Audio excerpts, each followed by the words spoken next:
ఉంటారు కాబట్టి ప్రొడక్టివిటీని పోగొట్టకూడదు, అంటే కంపెనీ ఉత్పాదక ఎక్కడ దెబ్బతినకూడదు అని చెప్పేసి అర్హులైన వారిని యూనియన్ నాయకులు ఎన్నుకుంటారు. సో వాళ్ళ యూనియన్ నాయకులు ఒక సామాజిక బాధ్యతను, కార్మికుల బాధ్యతను మోస్తారు. మరి ఇక్కడున్న వాళ్ళు ఏం బాధ్యతలు మోసినో మీ అందరికీ తెలుసు. ఓకే, ఎవరెవరి బాధ్యతలు మోసినో మీ అందరికీ తెలుసు. దాన్ని దృష్టిలో ఉంచుకోండి. ఇప్పటి నుంచి మీరు ఇన్ని రోజులు యుద్ధం చేసుకుంటూ వచ్చారు, ఇంకొక 3 రోజులు యుద్ధం చేసుకోండి, అయిపోతుంది. కావాలని ఈరోజు మన ప్రకృతి కూడా మార్నింగ్ చూడండి ఎంత వర్షం పడదు, అంటే పాత దున్నంతా కొట్టకపోయింది కదా,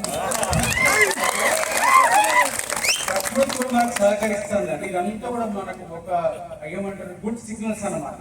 సో ఈ సిగ్నల్స్ దృష్టిలో పెట్టుకుని అందరూ ఒకటే కోరుకుంటారు, మీ ఓటు హక్కు వినియోగించుకోండి, దాని గురించి చేయకండి.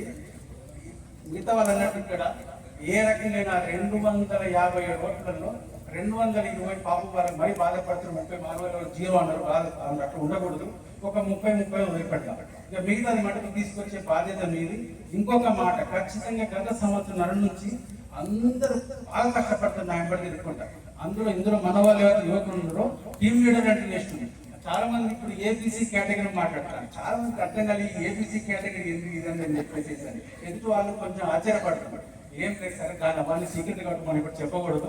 బట్ ఏదైనా మన వాళ్ళు ఇక్కడ టీమ్ లీడర్ అందరికి కూడా ఏ బీసీ అనేది ఎందుకు అర్థమైపోయింది. ఇక వాళ్ళకు ఓన్లీ ఆ డ్రీమ్ మిగిల్చి మిగతా మనం కొట్టుకో.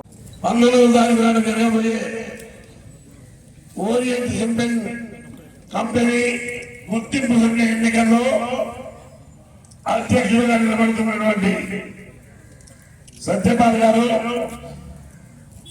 వేదిక మీద కోల్ మైన్స్ సంబంధించిన ఐఎన్టీసీ నాయకులు, ఈ ప్రాంతంలో గోండులు, నాయకపోళ్ళు వాళ్ళ రక్తాన్ని చెమటగా మార్చి ఈ ప్రాంతంలో సిమెంట్ కంపెనీ రథాలకు కృషి చేసినటువంటి గిరిజన సోదరులందరికీ రామ్ రామ్ రామ్.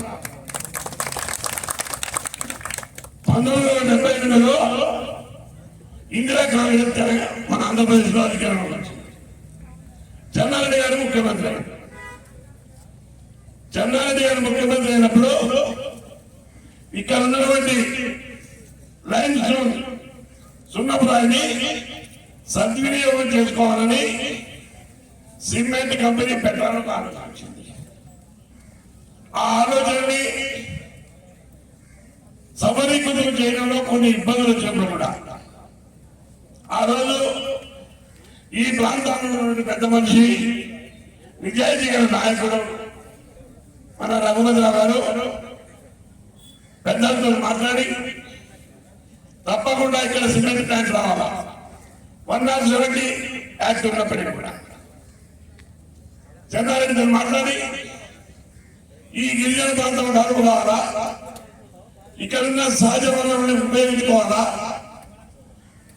వందలాది సంవత్సరాల కింద అడవి జాతిలో ఉన్నటువంటి వాళ్ళందరినీ మన సమాజంలో